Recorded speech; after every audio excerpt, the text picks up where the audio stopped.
Welcome to the Filmmaker's Playbook. My name is Jason Branagan, and this is a podcast all about filmmaking. On today's show, I talk to producer Julie Ryan. Julie's work includes feature films like The Young Offenders, Christmas Perfection, A Bend in the River, Finding You, and I Never Cry. Her television credits include Netflix #1 shows like Desperate Measures and Maxine, as well as acclaimed drama series like Vardy V, Rooney, a courtroom drama, and The House Across the Street. In our conversation, we discuss how Julie got started in the industry, the importance of trust in building long-term collaborative relationships, casting for television, the difference between producing and executive producing, setbacks, and much, much more. I hope you enjoyed today's episode. Thank you for listening. Julie Ryan, it is so lovely to see you. Thank you very much for joining me. Well, thank you very much for inviting me on. I'm a big fan of the podcast and I've listened to everyone you've interviewed so far. It was really interesting. Brilliant. I'm delighted to hear that. So you started your career in the sports department as a reporter. Was that a passion or was it just a way into the industry? Yeah, it was a passion actually. I studied sports journalism in college for my master's program. And one of my lecturers, Dan McLean, was a sports presenter in horse racing. And I was also really into horses. And so I kind of pestered him until he got me a contact in TV3, Virgin Media now. And I went into the sports department to intern, which was just an absolutely amazing experience. And what I was kind of interning in there, I was paying the bills by working in like auto queue as a PA on the floor, working in the library, working in everything so that I could basically learn from everyone in the sports department. And I kind of did a lot of Aircom League reporting. I actually worked in 98 FM in the sports department there for a while as well, doing a bit of weekend anchoring. So that was a really good experience, but I didn't know a lot about a lot of different sports, which became apparent after a period of time. So there's only so much I could kind of prep for those jobs before it kind of was apparent that, maybe you don't have like an innate knowledge of all things sports. But I kind of been working in that part-time. So then I kind of decided to go a little bit further afield then, while trying to keep sport kind of as part of what I was doing. Like I kind of worked in comedy, sport shows, or sport shows, sport panel shows, comedy panel shows, a bit of comedy and a bit of sport was kind of what I was doing for years. So that was kind of the initial goal, was to work in sports reporting, but then I kind of veered a little bit off it, you know? So how did you go from sports reporting into scripted drama? What was that transition like, or was that a very intentional transition or something that kind of just materialized over a period of time?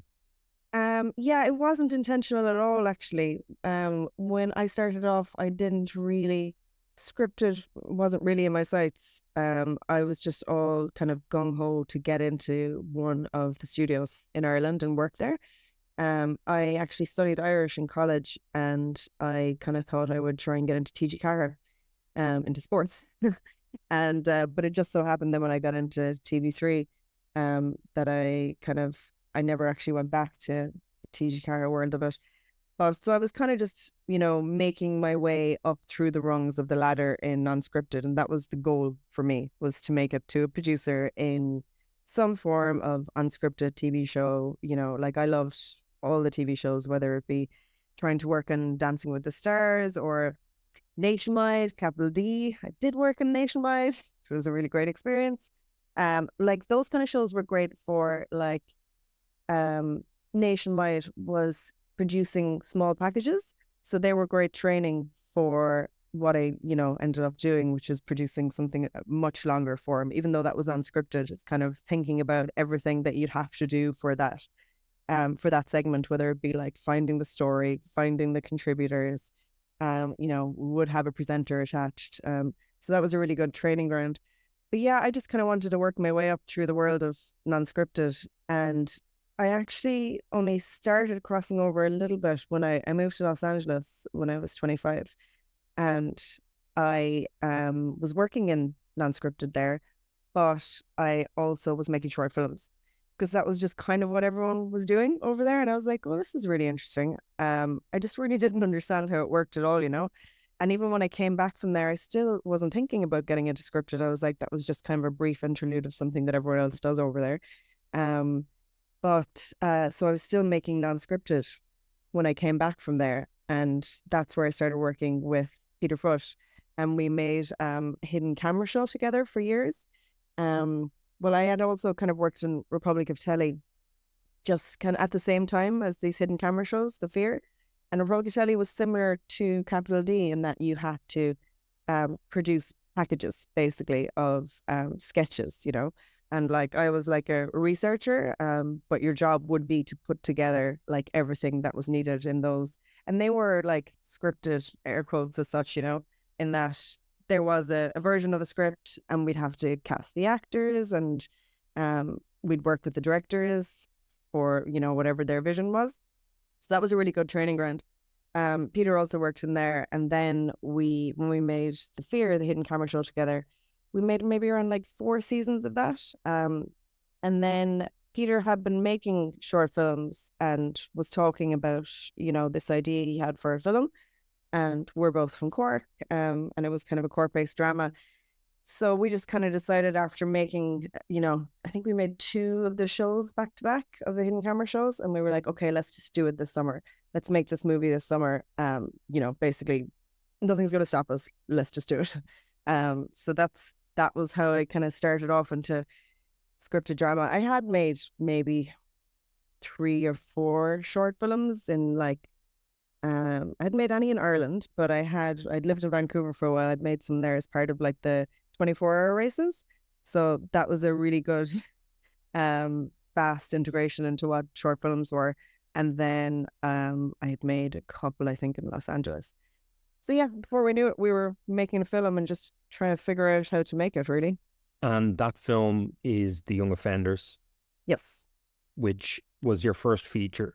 So without going too much into the specifics of that film, kind of a double-barreled question maybe, was there a big kind of learning curve going from The Fear into making that feature?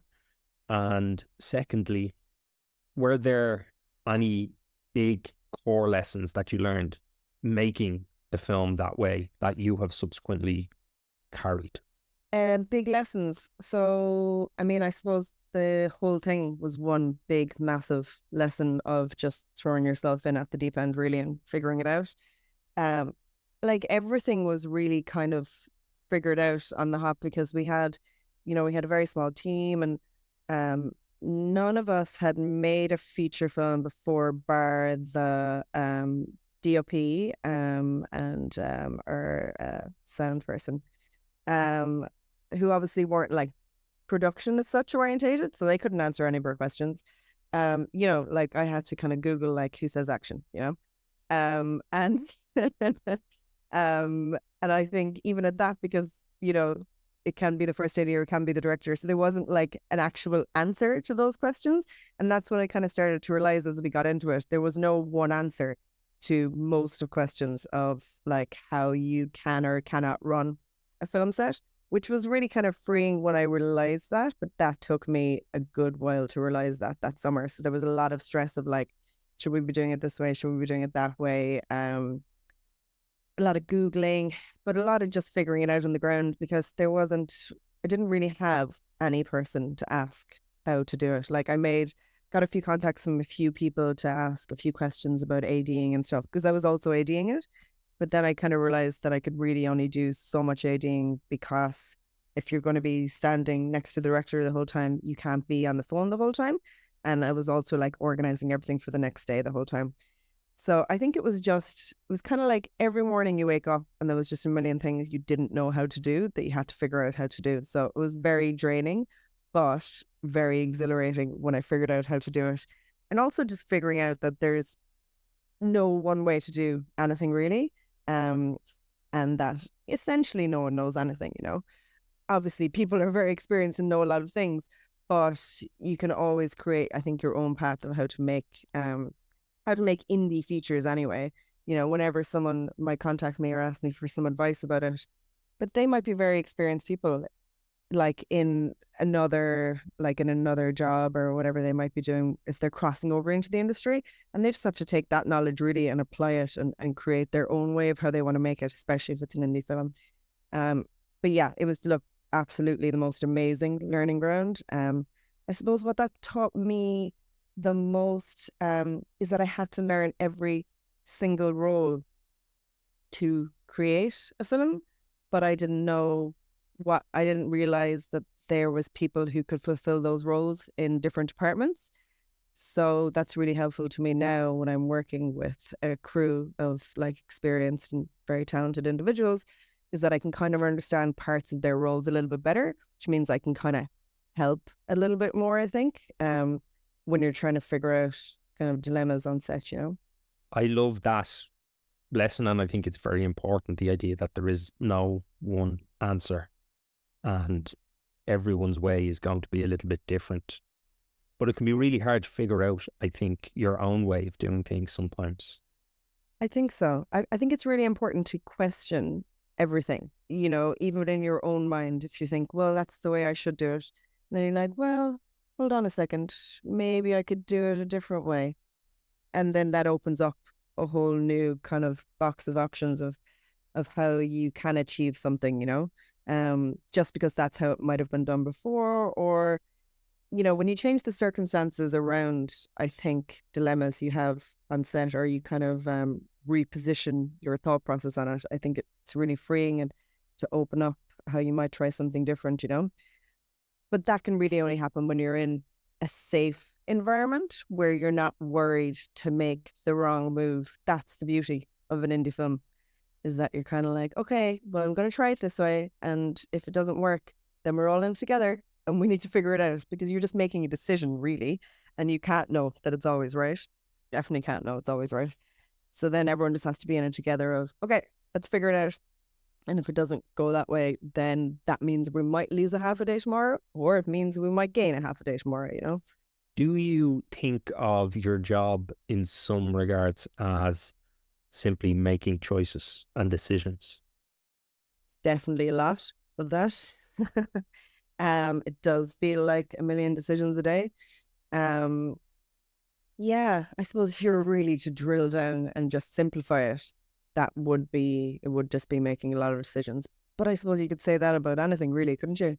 I often think of a director's job is often just making choices. People come with questions and you have to find ways to answer them. Yeah, I think so. I remember when I was working on the hidden camera show, like it just felt like my ear was going to explode. And one day I was like, I'm going to count how many calls I make today. And I did. And between how many I made and how many I received was 122 calls. And I was just like, oh my God, I'm going to actually explode. I feel like it's less now, but yeah, it is a lot of making decisions and conversations, though. I suppose it's more because you can't just be a yes, no. It's learning, I think, how to ask the right questions is, I think, kind of the journey I've had in, you know, figuring out how to become a better producer, is like, what's behind that question, do you know? And a lot of the time people just don't have the time to think about how to ask a question. So I always try and figure out, okay, like, so the answer is probably no, but why do you need it? Because I might have another way to give you it. Okay, I like that. Post Young Offenders, you continued making indie features. Christmas Perfection is the first one you made under MK1, which is your own company. What motivated you to set up the company, and at that time, and what were your maybe considerations or fears about going into business for yourself in that way? Yeah, so Christmas Perfection was my first movie and I love it. It's absolutely a ball of cheese, but it's yeah, it's a lot of fun to watch. So that came about So when I had lived in the States for a good while, I was an assistant to producers. It was actually in a creative marketing company, and we did behind the scenes interviews for a lot of Disney movies and a lot of scripted content. And we also made a show on Fox called Making a Scene. So it was a really good to be able to listen to people being interviewed from, you know, your costume, your makeup, your director in the animation, a lot of the animation department. Spent a lot of time at Disney Animation, which was absolutely amazing. And I knew a lot of other assistants in the game who were kind of coming up through the rungs, and they worked in a lot of different companies, which kind of enabled me to get a lot of contacts in a lot of different companies. And then when I came back from Los Angeles to Ireland and decided I was going to set up my own company, a lot of those people had moved up, and I was able to get back in the room over in Los Angeles in kind of like indie studios to talk about producing my first like low budget film with MK1. And that's kind of how Christmas Perfection came around. And I absolutely love watching and making Christmas movies. So I was very excited when this came about. So yeah, that was slightly different because even though it wasn't a big budget, it was considerably bigger than The Young Offenders, which was basically no budget. And, you know, it was for an independent studio. So things had to be done the right way, essentially, you know. So then I had to learn the rules. Then I had to learn how it actually worked and what these roles were and what they meant, like what a gaffer, a grip was. You know, I couldn't get my head around that for a long time. I was always Googling it. And so that was a great learning experience and learning how to do it properly then. And also being able to bring in our experience of the young offenders and see if there was certain elements that we could do in a more kind of creative way. And at that time as well, speaking from my own experience, starting a company, there's a lot of learning that goes with that as well. You're juggling these two things, I guess, simultaneously. Yeah, that was a big learning curve. I suppose I went on my own because I had, you know, at that stage I had been working freelance for around, 10 years, I think, or something. And I just kind of thought, I'd love to just run things the way that I would like to run them. I've worked for a lot of different companies in a lot of different countries in the last 10 years. And I'd just like to go out and try it on my own now. And it's not that I necessarily felt like that I, wanted to have my own company or that I didn't like working with other people, because I love working and collaborating with other people. I just kind of thought, look, this is the time. It was kind of just after the Young Offenders, and I was like, if I'm going to do it, I'm going to do it now, or else I'm kind of, just going to slip into, other companies. And if I don't make the move now, it just won't happen. So it was a big learning curve and all the paperwork. It just gave me so much more respect and understanding for all the companies I've been working with and everything that they had to handle behind the scenes, and also all those unexpected admin and a lot of different monetary elements that are attached to running a company. I love it though. I absolutely love the business part of business, and learning everything to do with contracts and admin, setting up companies. But the first film, Christmas Perfection, we had SAG actors in it. We had a DGA director. We had WGA writers, which I didn't even know what they were. So that was an amazing experience, scary experience, dealing with all of those guilds on my own, trying to figure out like what all of this paperwork is. The studio are absolutely amazing in helping me as well. But yeah, that was really good because it really kind of set me up for my future productions, and I continue to work with the US a lot of my future productions. One of the last features you have produced to date was A Bend in the River, and I know the film had sold out at Belfast Film Festival. COVID came and kind of knocked all of that to the wayside. I was wondering how COVID impacted your plans for that film in terms of distribution, and were there definitely were negative impacts, but were there also some positive impacts that materialized? You kind of mentioned that idea of changing the circumstances around dilemmas or reframing them. Was there anything from A Bend in the River that you were able to kind of reframe and leverage in a positive way. Yeah, I mean, COVID was definitely very negative, had a very negative outcome on A Bend in the River. Also, I Never Cry and Finding You, because they were all in and around the same time. Um, and it was negative in terms of theatrical release, but also very negative in terms of we couldn't have any premieres. So, you work on these movies for years, years and years, and you just want to watch it in the cinema with people. So we weren't able to do that for any of the three of them. We were able to like premiere I Never Cry in San Sebastian, but I couldn't go because of COVID. And Finding You as well, it was COVID, and that premiered in Nashville.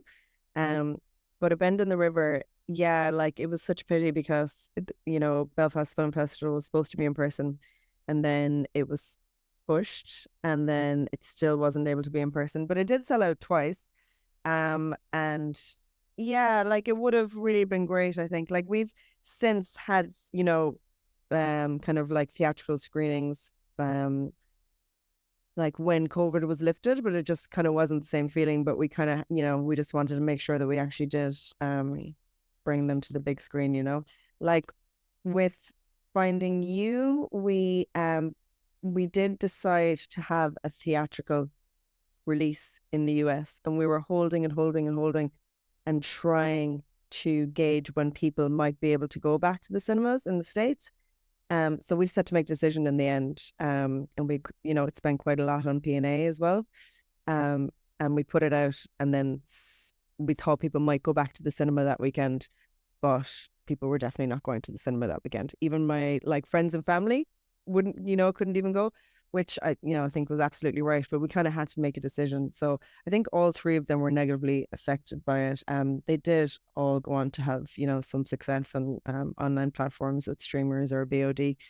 Like was there any silver lining?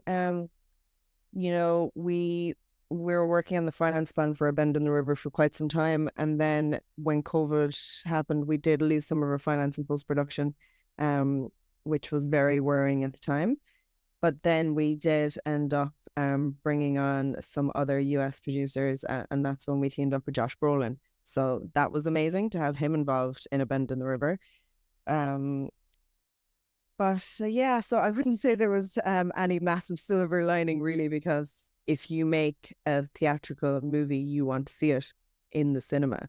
And they were all robbed of that opportunity.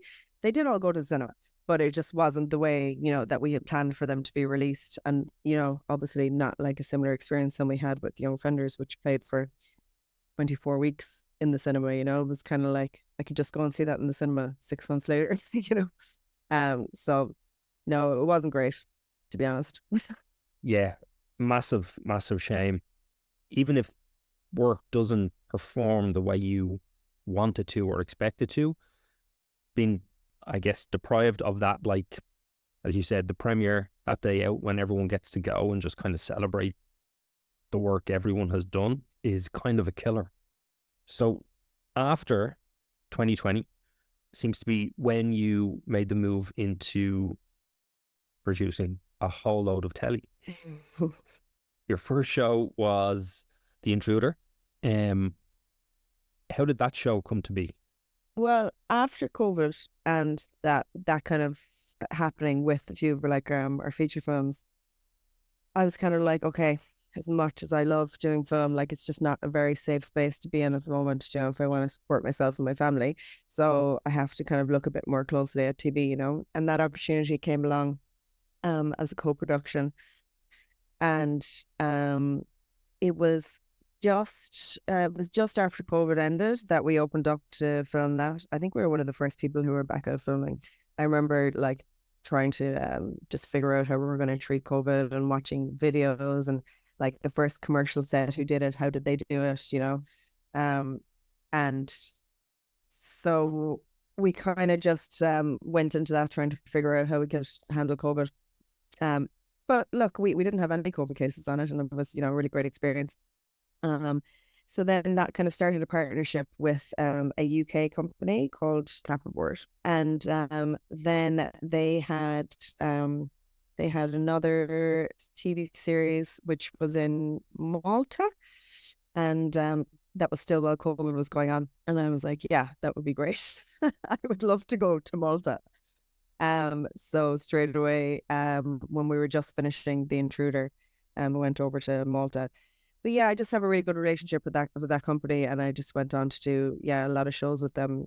We've filmed in Malta, Budapest, Ireland, and a lot of the times when it was really busy in Ireland a couple of summers ago, we had filmed one show here, and then some other shows came up, but also there actually wasn't even enough time to set up some of these shows here. And at the time it was very busy and there wasn't enough crews, so we ended up kind of trying to figure out where else we could make the shows on short notice, and Budapest was one of the places I had filmed in earlier in that year.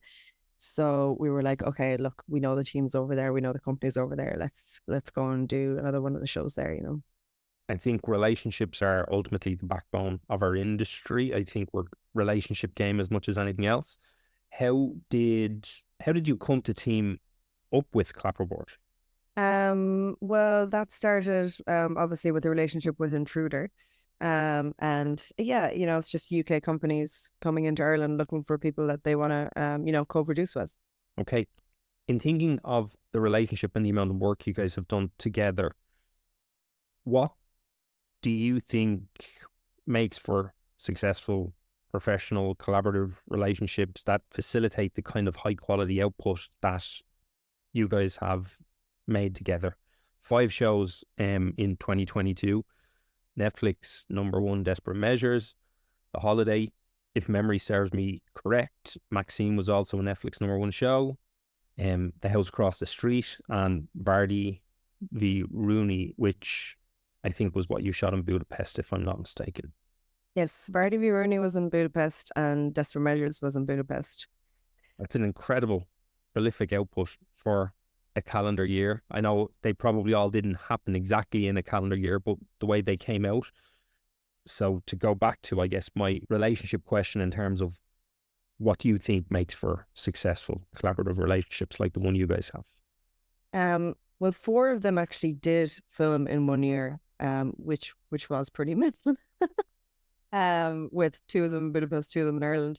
And the reason why that was successful is because I have such a good working relationship with that company, and my co-EP there, Mike Benson, we just have a relationship, I think, based on trust. And after working on Intruder together, which we didn't actually meet each other for maybe a year or something, a year and a half working together because of COVID.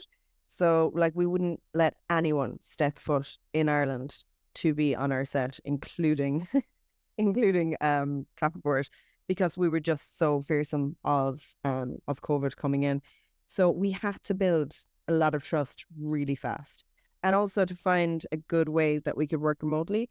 But I had the experience of working with the US quite a lot before that. So even when we go on recce's or we go on anything, like I always make like really good videos so that people don't even need to be here. They can see exactly what's going on. They can see inside rooms.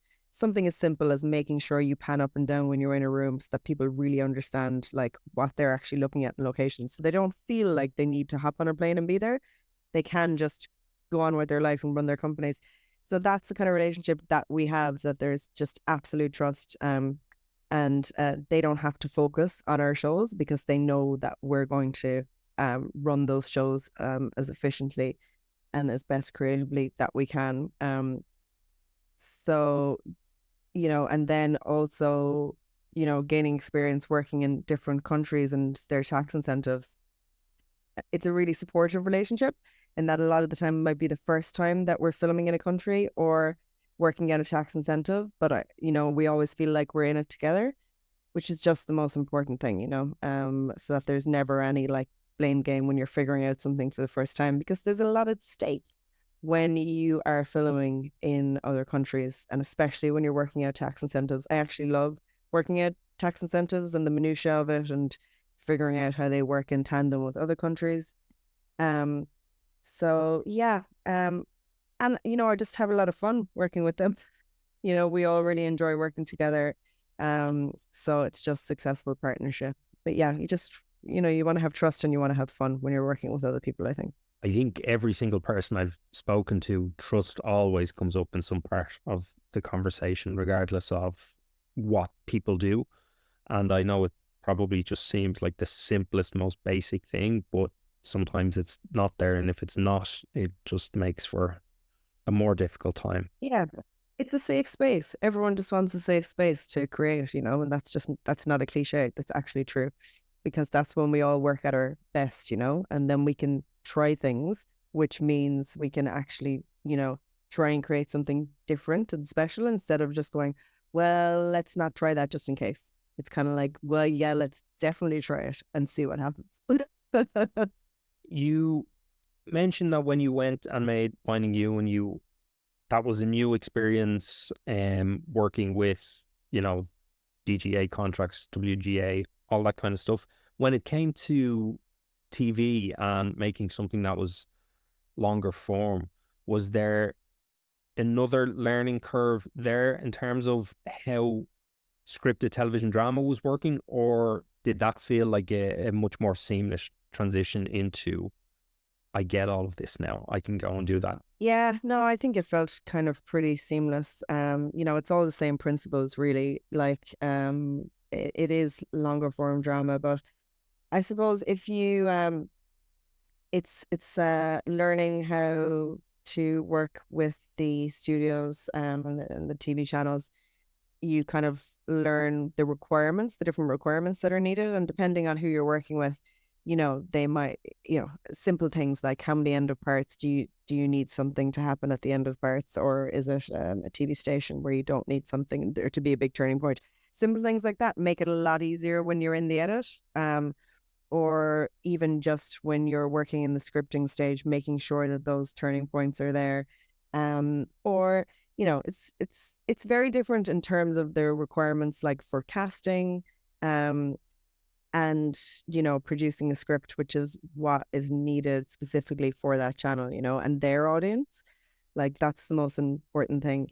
So in terms of like production, I wouldn't say there was a big learning curve, because it's very much the same principles. But around that, yeah, it definitely is. But I think what was helpful for me was working across so many different shows, was I could see the mistakes that we were making or trying out, in some of the other shows. And then I could implement that really fast, just to make us even more efficient in the setting up period of the other shows. So that was really helpful. Speaking of those mistakes, is there any kind of standout ones that you made early on that you were very quickly able to adopt on the subsequent shows? Like, I wouldn't say probably like big mistakes, on those shows, but like the biggest mistakes I've ever made, I actually don't remember what they were, but I remember the feeling of making them, and I remember how they made other people um act around me. I remember when I was an assistant that I didn't actually understand the mistake that I made. Someone was explaining to me the mistake I made in post-production was going to cost them a lot of money. And I can't remember how much that was. It might have only been around $2,000 or something. But that to me at the time was like, oh my God, I have messed up everything for this entire company. I'm going to lose my visa for working in the States. I'm going to have to move home. But that's also how that person made me feel. And they didn't even explain what had happened in the background of why, that happened. So that just left a really like horrible feeling in my stomach of like, what have I done? And I didn't understand what it was that I've done. So, we make mistakes on a daily basis, but that one actually made me feel more horrible than some of the arguably much bigger mistakes that I've made, Yeah. I think the thing with mistakes is there is always a way to fix mistakes generally. Yeah, I think I suppose you can't always fix mistakes, but what you can do is reframe other aspects of the production to help to help fix that mistake. I think is the most helpful way of looking at it. And that could be that anyone has made it on the set, from like any level of crew member on the production, that's why I just think as soon as you realize the mistake, you just have to tell everyone and anyone that can help you fix it as soon as it happens, you know? So that's why they say to share your problems, right? Totally. You also mentioned casting. How did Michael Sheen become attached to Vardy V. Rooney? Well, on Vardy V. Rooney, we obviously had a very, very interesting story attached to it. And I mean, I don't know if you watched the court case or heard about the court case when it first happened. It seemed to spread, internationally and all across the world. I actually didn't watch it when it was happening directly, but I started hearing about it, and it kind of, when it starts hitting mainstream media, then you start actually listening to it, So I had read a few of the articles on it, and I absolutely just couldn't believe it. I just thought it was the most insane thing I'd ever heard about. And I think when we looked at the transcripts, there was just absolute gold dust in there. And when the scripts, were being written, we just started to realize we potentially had something really special here, and when we were looking at casting, Michael Sheen had obviously played some real life characters in the past, and we just thought, like, oh my God, he'd be absolutely amazing for Sherburne. And our director, Una Carney, obviously agreed on the channel, and, our co-producer. So we decided, you know what, let's go out to him.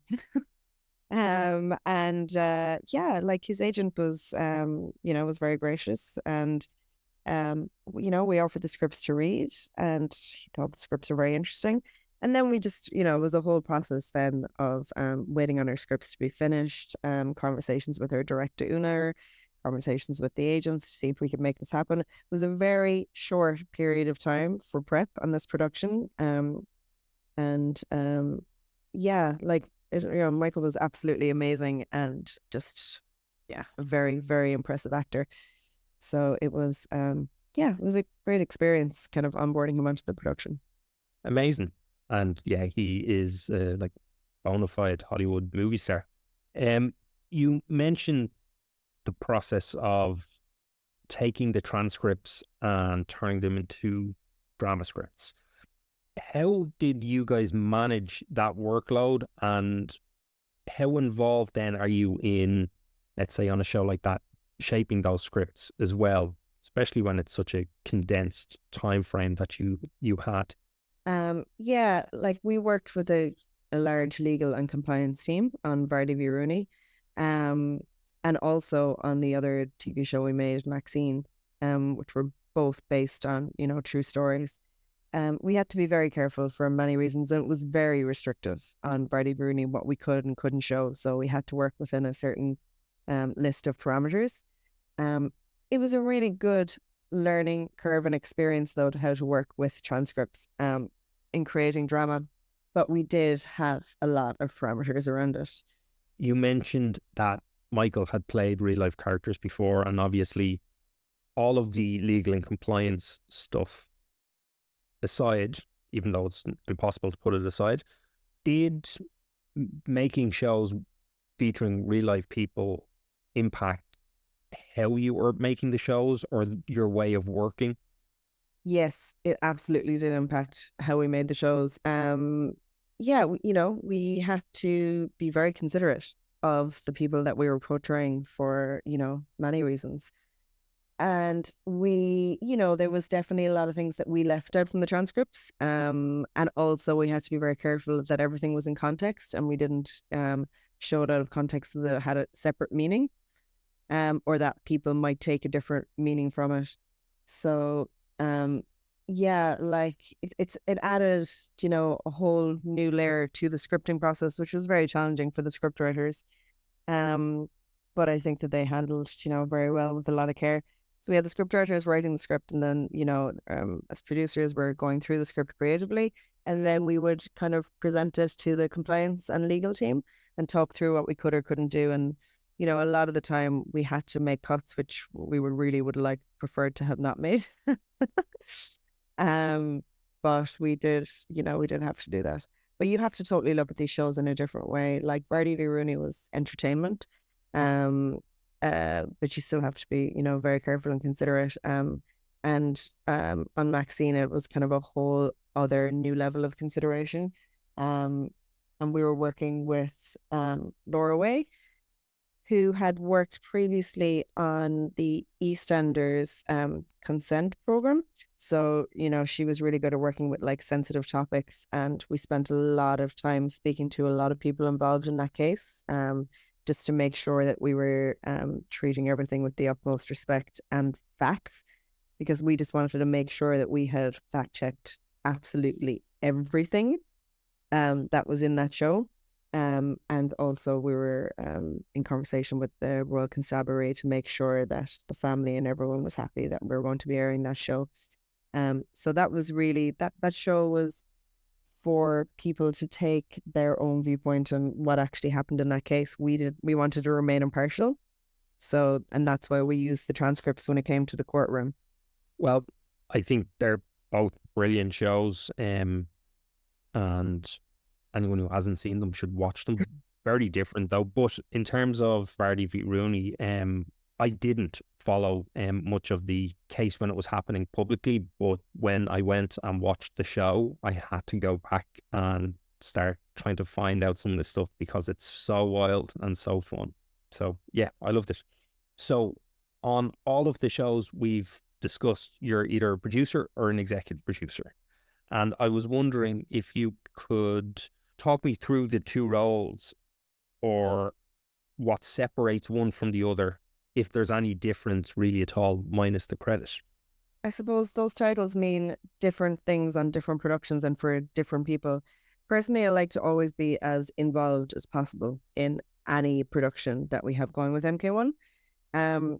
The way that year fell, it just wasn't possible for me to produce all those shows, even though I actually would have loved to have produced them and been the person who was on the ground, 24/7. But I had also had a baby girl, so it just wasn't possible for me to be the 24/7 producer. But then it kind of backfired on me anyway, because 4 shows ended up happening with 2 of them in 2 separate countries. But I did have an amazing team that I was working with. So I suppose exec producing for me means that I am working across more shows at one time than if I was fully producing one show at the same time. Like I'm still involved. Even when I'm exec producing, I will be, I might not start working with a producer until when we get into prep. So I will still take it all the ways up to there, because I really want to be involved in setting up the production in the way that I feel like it'll run the most efficiently and give the best creative kind of playground for our writers and actors. So yeah, like there's obviously the business side of it, and there's like setting up everything for the new companies and for Section 481 and the scripts, was obviously you're involved in the scripts a long time before you get to actual prep. But then when it comes to production, depending on if I'm filming another show or not at the time, I might not be on set the whole time, but I'll still be very involved in it, But like our film projects that we have at the moment, like I would still just be a producer on them, because they could be in development for years and years beforehand, and you never know when you're going to be filming them at the time. But equally, you never know what might happen, when they actually do come into production. And if they're going to become co-productions, if some might be filmed in Ireland, some might be filmed abroad. So yeah, it really depends. But I just like to stay very involved, really. And I think that's because I came up through production. So I kind of understand a lot of what's happening in production, and I like to stay really in touch with that and see what I can do to actually like help assist production.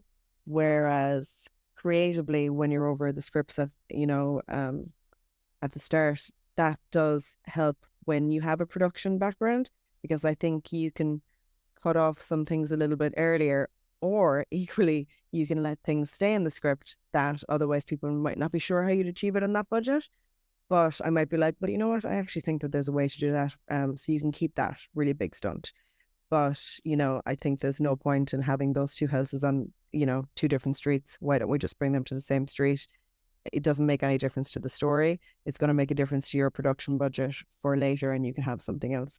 So it's kind of like presenting a table of options. Whereas Normally you might end up doing that in production, but if you're involved earlier in the scripts, you're able to actually give that input a lot earlier, you know.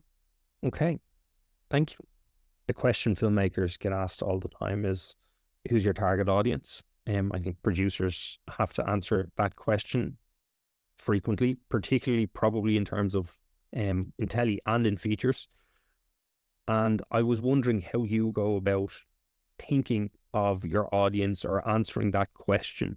I think that's a little bit different in film and TV. You know who your audience is if you're pitching to, you know, a TV station. You know who their audience is. Well, you should know who their audience is, because that's how you're going to get a commission if you are pitching to a TV station. And then in film, like, you do know your audience. Obviously, you pick your heat demographic, like your age group, whatever it is, 15 to 35, male or female. But equally in film, I think you just want to make the best thing possible. So I really like working with filmmakers where you're just like, you know, let's just make sure this piece is authored to you. And like, I might give suggestions of, you know, maybe this might hurt us or not with the audience, but you can always work with that in the edit. So I would be kind of a big advocate of go mad when it comes to feature development. Let's just make exactly what it is that you think might be special and, you know, might make this film special. Because when you're working with a director and features, it's just so important, I think, that you support them in like everything that they want to do, even if it sounds mad. And that's where you're working with them in the first place. And, you know, it's probably their idea that they've had for a very long time. So like, you know, you can't really know what's been in their head for like 10 or 20 years. But even if I'm involved in something from early development, my answer is always go mad.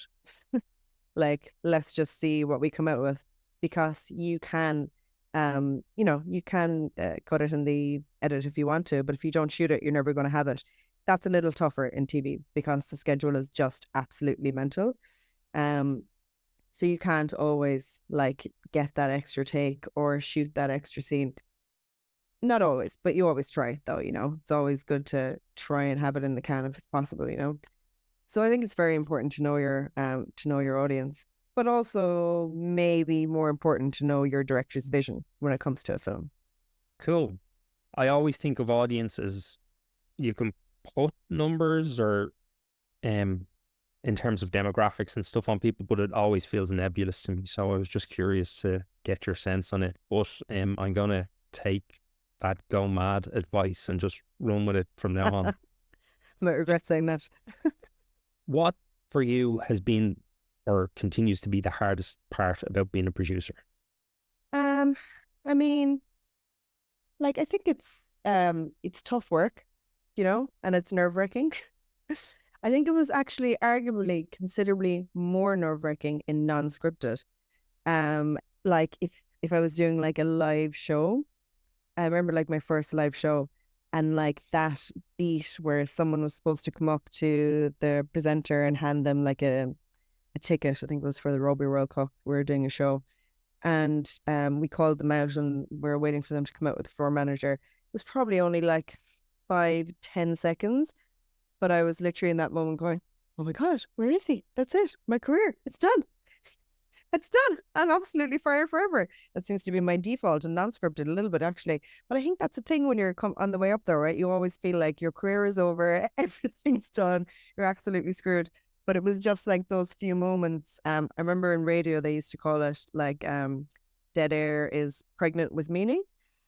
And in that moment, there's like so many different things going through your head. So I would say, yes, I found unscripted, which was particularly scary. But the hardest part of producing, I suppose you just never know what's going to happen when you put, you know, whatever it is, 80, 100, 200 people on a set, especially during COVID. Like when if anything happened to anyone on your crew or in their family or in your family, you had to be involved and take all of that into consideration, you know? But there's always just so many issues that you can just never control, you know? Like I'll get a call at like 6 a.m. in the morning and it would literally be like, you know, the wheels were robbed off the bus that are going to bring all the crew to set. And I'm like, Like, you can't make this up, you know? I was parked outside a hotel and like they literally got robbed. I thought it was a joke, but it wasn't. Um, and there's just so many of those instances that come up on a daily basis. So I think it's really just keeping your cool when it comes to them. I tend to laugh the bigger the problem, because I'm kind of like, well, if you don't laugh, what are you going to do? And then it's just taking a deep breath and trying to figure out how to do it.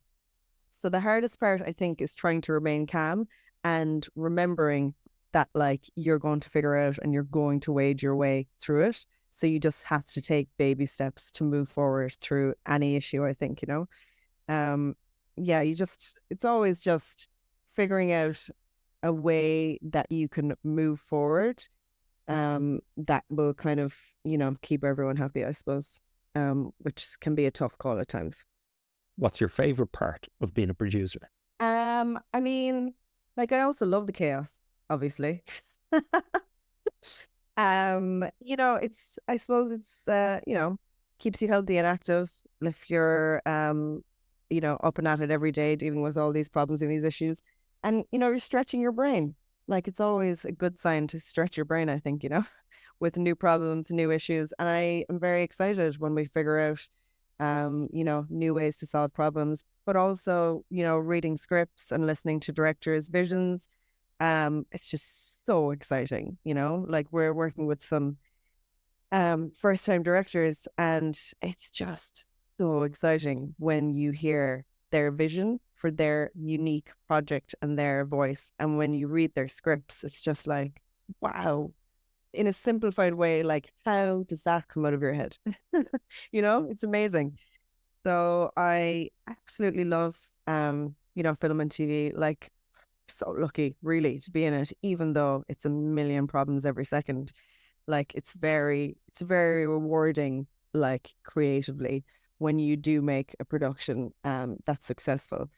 Um, you know, and that's obviously subjective sometimes, but if you're happy and you know that something is really good, then it doesn't really matter like what the audience think. Obviously it matters in terms of getting recommissions, but sometimes something can be very well made and creatively good, and for some reason it just hits at the wrong time, or it goes up against, you know, the Rugby World Cup, etc. But that doesn't really get me down anymore, as long as I know that it's a good program and that we all agree that it's a good program, you know. Yes. Um, I love that idea. New ways to solve problems.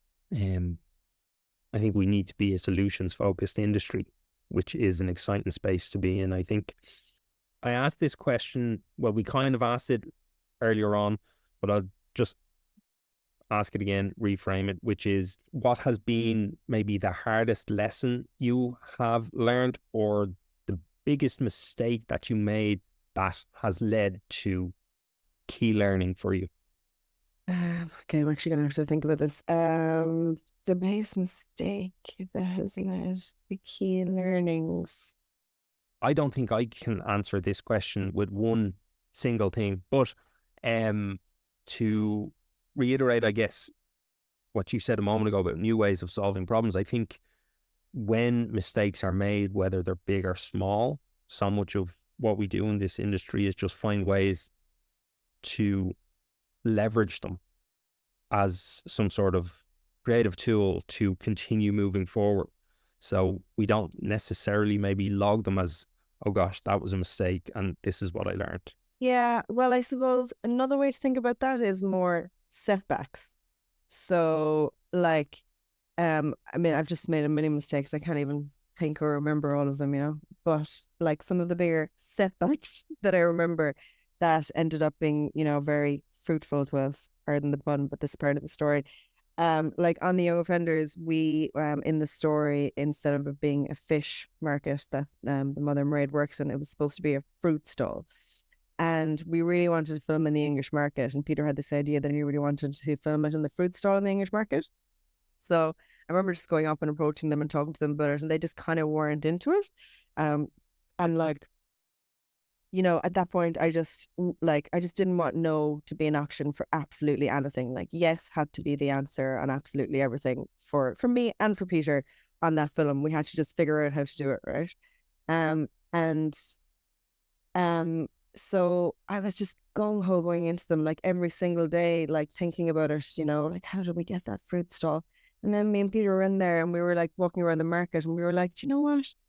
Like the fish stall actually looks like it could be amazing visually as well. Like maybe we should talk to them, even though we were really disappointed we weren't going to get the fruit stall.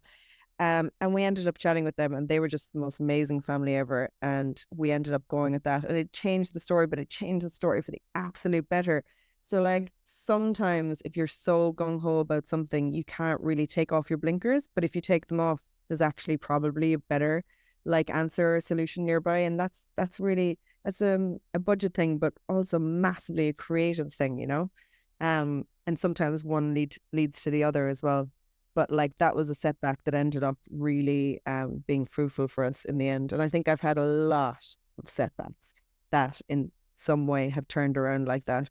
But I suppose just remembering really like when you have those setbacks or when you make those mistakes, that like all you have to do is keep moving forward and trying to, not make those mistakes or make a better product in the future, and everyone forgets about it. So don't beat yourself down about it because other people probably aren't.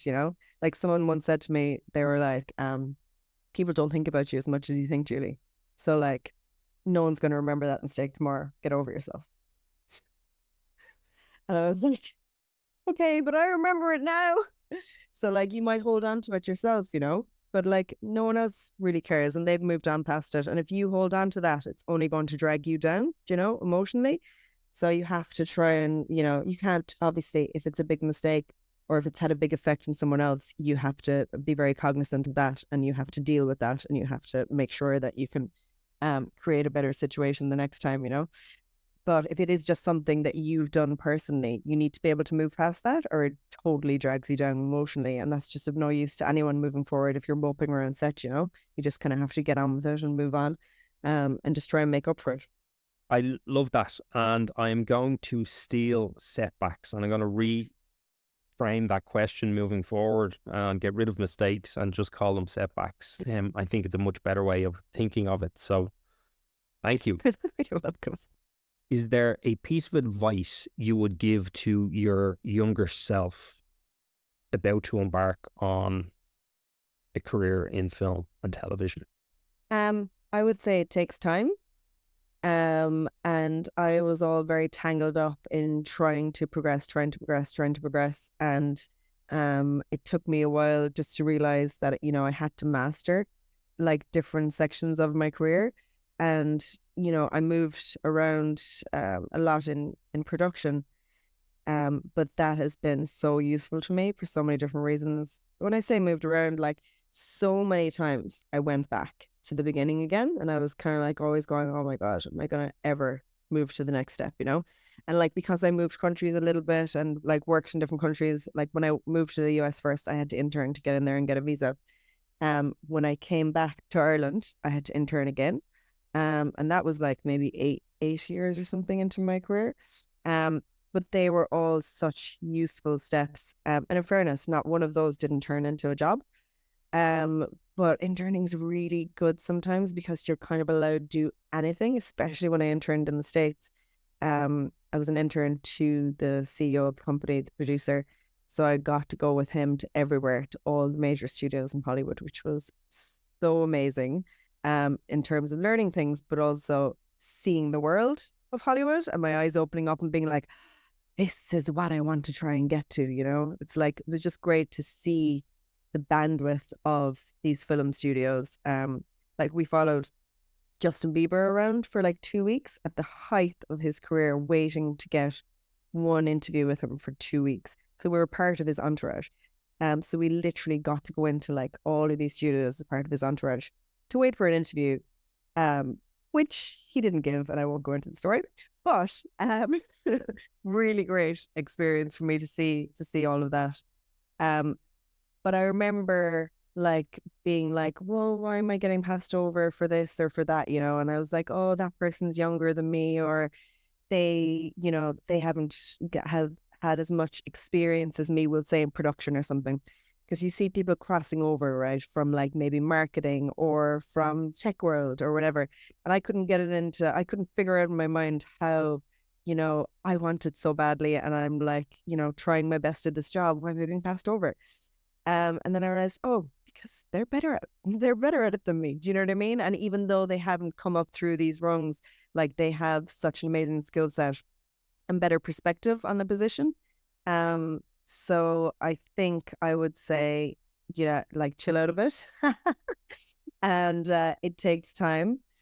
But also, I think it's just really important to enjoy those positions when you're in them, which I absolutely did as well and loved every single second of them. But just remember, all of the people around you are all of your associates that you're coming up with. And, when you have spent a bit more time and had a bit more experience in the industry, then you're going to be in a position that you're working with them, with those people at a different level, which is just so great. Like I remember when I was like PAing and stuff, I would look at, a group of people who kind of all knew each other from college and they were all now making films, making TV shows. And I was like, oh God, I wonder will I ever get there. But now that, I've been in the industry nearly 20 years now, and a lot of those people that I did kind of start out with, we are all now making our TV shows and making our films. And that was a slog. And not everyone stayed in the industry, Like even from my college course, I saw people drop out over it over the next 2-3 years. And I was always kind of like, well, if I don't get a full-time job by the time I'm 25, then I'm going to leave the industry. Oh, I'll just move that up to 28. Oh, I'll just move that up to 30. Oh, I'll just move that up to 35. And then I was kind of like, oh, what am I chasing a full-time job for? When you get to work across, a lot of like different shows and genres. But yeah, like I think it's just really important to, I wouldn't say like put in your time. I would more say to enjoy the process and learn through the experience of every single show or role that you have done, because it's all so useful to you, like later on in your career. And I also now save every single phone number that I ever call anyone on. Like I remember when, when we didn't have iPhones, and I was just not saving numbers properly. And I always really regretted that, because you just never know that it's going to be really useful to have a number for like something as simple as, I remember when we were filming a series years ago, we were looking at the trees. We did a recce in a different season than when we were supposed to be filming. And I had put together one of my location videos for one of our co-producers in the States. And it was this amazing, like kind of orchard. And I sent it over and they're like, that's amazing. And they were like, but will those trees be green by the time we're filming there? And I was just like coming up straight away. I was like, yeah, of course they will. It's Ireland. Trees are always green. Then I was like, afterwards, hold on a second. That's probably not a true statement. But I just felt like, again, oh my God, this is the stupidest thing I've ever said in my life. I don't even have time to drive down to this place.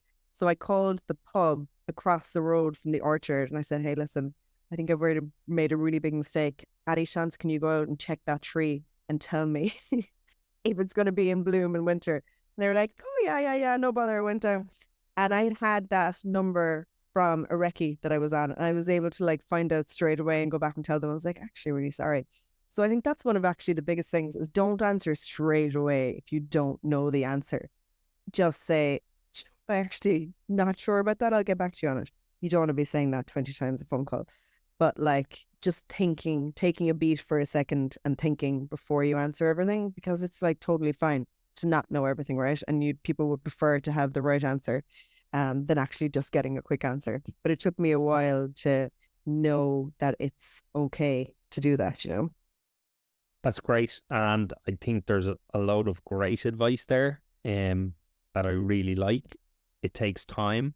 Having the wherewithal also to kind of go, oh, well, that person is there because maybe they're better or they have better perspective. There's a lot of humility in that, which can be hard for people to come to, but also super important. The idea of where you are now is as important, or probably more important than where you might be next. Yeah. And I think that thing of saying, I don't know, but let me get back to you, it's transparency, really, which is also brilliant. But I might think though, you might think you know the answer and it's just kind of an off the cuff thing, but it's just kind of more taking that beat to think, oh, actually, I'm not actually 100% on that. Great advice. I have 2 more questions for you. One is, I frequently ask whether you have any recommended reads or recommended resources, or maybe books that you read when you were trying to figure things out at different stages of your career that you're like, I think this is a must read or a must watch? Or I think I had all the books at one stage, Save the Cat and a few different ones like Budgeting 101, Business 101. I don't think I actually ever read any of them in full because I just never had time, because I always I basically read scripts for my reading at night, But I used to Google a lot of stuff on YouTube when you want to just figure out how to do something, which I thought was pretty useful. I actually was involved in the making of a documentary called Showrunners a few years ago. Des Doyle? Yes, exactly. That's the man. And that's actually really useful for looking into the mind of a producer who is both creative and over budgets. So they actually, they explain the running of a scripted TV show very well. And I was lucky enough to be on set for a lot of those shoots and see how they were actually running those shows as well.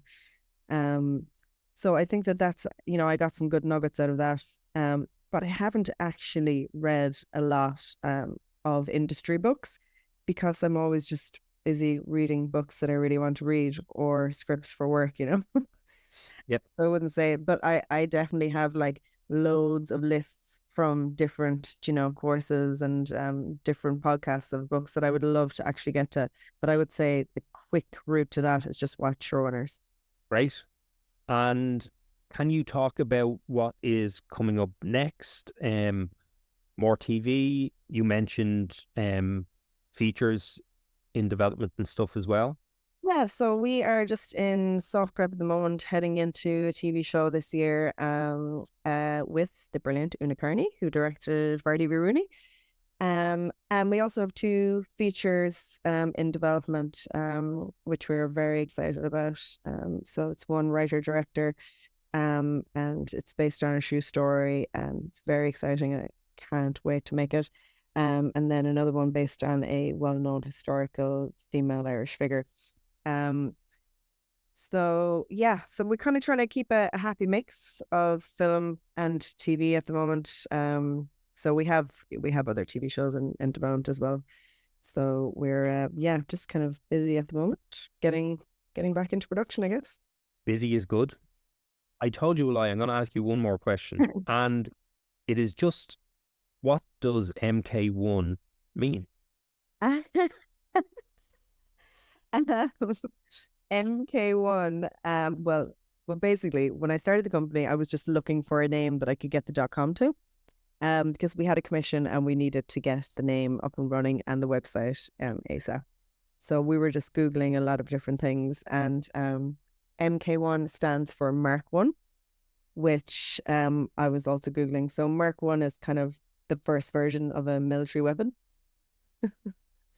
And it originally was MARKONE 1, but then we were able to get the .com for Mark 1. So, I mean, that's the meaning of it. There's nothing crazily specific behind it. I'd love for it to be the name of the lane where I grew up on, but I don't think Liz Gould Studios would be a very exciting name. Although maybe it would be.